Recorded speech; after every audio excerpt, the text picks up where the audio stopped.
In today's video, we're going to be talking about the 7 signs of trauma. Now, this isn't an exhaustive list, but this is 7 major signs that a psychotherapist might look out for and that you can look out for in yourself, in other people, to determine whether there's been any type of traumatic experiences or endeavors. Most of us do encounter some form of trauma, and there are different types of trauma, which I'll discuss in another video. But here are the 7 things that are kind of telltale signs.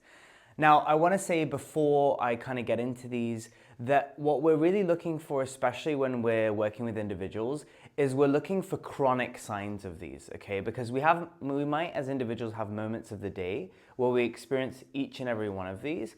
That isn't necessarily problematic, right? But what is problematic is when any or all of these get in the way of the way that we live our lives, right? When they stop us from thriving. That being said, I want to go to our first sign, which is danger, okay? And it's specifically of the life-threatening type.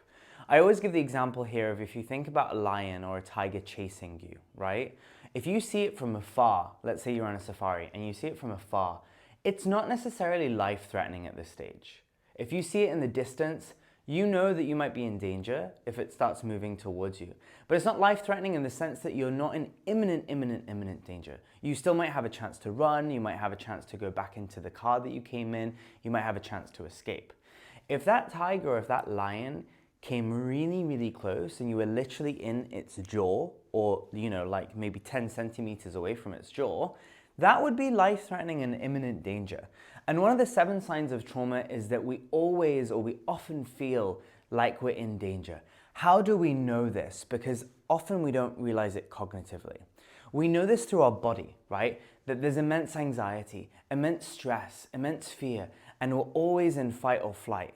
No matter what we're doing, no matter whether we're taking the kids to school or whether we're kind of supposed to be relaxing or doing work, we're just constantly experiencing chronic stress, chronic anger, chronic fear, all the things that have to do with life-threatening danger. Another one actually is shutting down, if we often find ourselves shutting down. And that takes us to the second point, which is immobilization. So one of the second signs of trauma, and we don't necessarily look for them in this order, is immobilization, right? Which people often refer to as stuckness. I feel stuck. I feel frozen. Okay, because if you think about it, if you're like literally about to be eaten by a lion or a tiger, right? You're gonna freeze. You're gonna try and fight the tiger anymore. You may try and fight the tiger initially, and then when you realize that you can't do anything about it, your body starts to freeze and it starts to cave in. And this is where we find a lot of people, or I find a lot of people, right? Is in that immobilization, in that stuckness, a lot of people coming in and saying, I feel so stuck, I can't get out of it. If I do this, I feel stuck. If I do this, I feel stuck. I can't go this way, I can't go that way. That is one of the 7 signs of trauma, okay? And then obviously in relation to that, right? We feel like our life's under threat. We feel like we're stuck or immobilized. And again, it's not literally with a tiger and a lion. These are just metaphors. But the third one is, obviously, if I feel like my life's under threat and I can't move, I'm also confused. Do I go this way? Do I go that way? Do I stay where I am? Do I move backwards? Do I try and move forwards? Do I fight? Do I run away? We're constantly being yoked between all of these different possibilities in a way that's really jarring, okay? So confusion or limited sense making, right? The limited ability to actually make sense of what's going on in front of you is also a sign of trauma, okay? Especially again if it's chronic. And then that takes us to the fourth thing. If I feel like my life's under threat and I feel like I'm in imminent danger and now I'm stuck and I'm also confused because I don't know which way to go, then the way that I talk about where I am is also going to display an element of incoherence, okay? Because if I'm stuck and I can't move this way and I can't move that way, and now I'm also confused because I don't know whether to do this or to do that or to do this or to do that, then I also am unable to coherently tell people what I'm going through. So the fourth one is rambling. We often see a lot of people that are highly traumatized, they ramble a lot. When you ask them about themselves or their day or about what happened in X time of the year, there's a lot of this happened. Well, no, actually this happened. And actually, no, wait, I forgot something. And there's obviously a general degree to which, as human beings, we don't tell stories by the book, you know, A, then B, then C. But what we see with individuals that are rambling is there's never a point to the story. So it's not that they go from A to B to C and then they go back to A and say, wait, I forgot something there. It's that they never get to Z, right? They never get to Z. So it's not that they just jump around. It's that they never get to their point. They lose their point, right? This is what we see often, for example, with ADHD, right? And ADHD has been categorized as a trauma response according to a certain group of psychologists, psychiatrists, and psychotherapists. So that is a really good example with ADHD. I have ADHD. Obviously, I've been to therapy, so my ability to tell coherent stories is better. I've worked through a lot of my trauma, but there was at one stage just a lot of rambling, okay? And then this takes us to the next 3 points, okay? So again, I'm going to keep going over these because it's helpful to anchor them in, right? So you don't forget them. So I feel like my life is under threat. Now I'm immobilized, I'm stuck. And I also don't know which way to go because I'm stuck. And then when I start telling people about my life, that stuckness is reflected through rambling. So then if someone asks me in all of this, well, where do you want to go? What do you want to do? And this is what coaches do a lot, right? Coaches try to get us to move towards the future. And I know that because I was a coach before I trained to be a psychotherapist. And one of the things that people that are highly traumatized have a real big issue with is seeing future possibilities, which is why I wrote visionless. So if you ask them, what's your life like in 10 years? What's your life like in 5 years? What do you want with regards to your career, with your home life, with your relationships? They usually just blank. And the reason they blank is because of all these things, because they don't feel safe in the present moment. They often haven't felt safe in the past, right? And again, some of this could be periodic, but we're really thinking here about people who experience this chronically. So if you're chronically feeling unsafe, chronically feeling like your life is under threat, chronically feeling immobilized, chronically feeling confused, chronically rambling, you're likely not going to be able to even stay with an idea of any future because you haven't even felt safe here in this present moment. And so it's almost impossible to see possibilities. It feels like there's no way out. Remember, that goes back to the confusion. There's no way out. I can't see the possibility if I took this way. I can't see the possibility if I took this way. There's no possibilities, okay? Or very, very limited sense of possibility.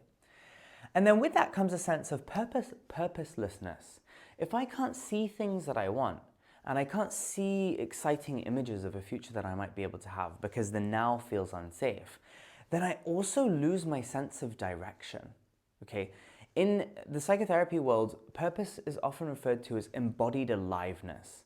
It's that feeling of feeling alive, okay? Feeling alive, and to feel alive, we have to feel safe, okay? Now, a lot of people kind of confuse this with anxiety. A lot of people think, oh, I'm running around doing the thing that I really want to do, but it's really highly fueled by anxiety. That isn't necessarily purpose by the psychological definition of it, or the psychotherapeutic definition. Purpose for us is you feel alive and you feel alive in your body and you're able to stay in the present moment, and that presence gives you a sense of direction. I'm safe now, I know where I want to go, and I'm moving in that direction, right? That's what purpose means. So a lot of people who are highly traumatized have no sense or limited sense of direction. And again, this makes sense because if you don't know where you want to go, then you don't have a direction to move in. And then lastly, and this is one of the most important, especially because a lot of people talk about narcissism and highly narcissistic traits and NPD, narcissistic personality disorder, self-absorption is one of the 7 signs of trauma.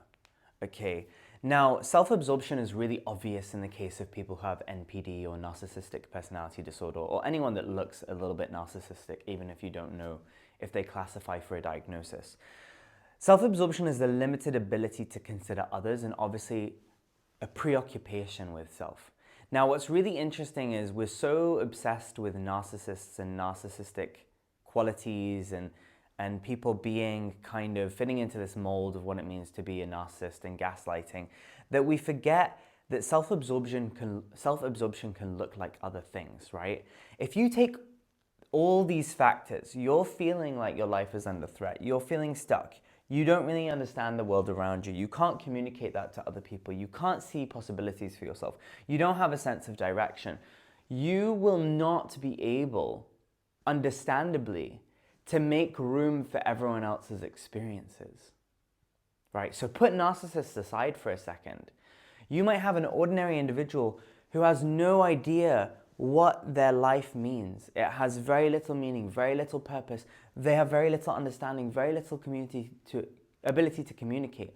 That is a very precarious position to be in. So understandably, someone who's highly traumatized is going to constantly be trying to figure out what's wrong with them.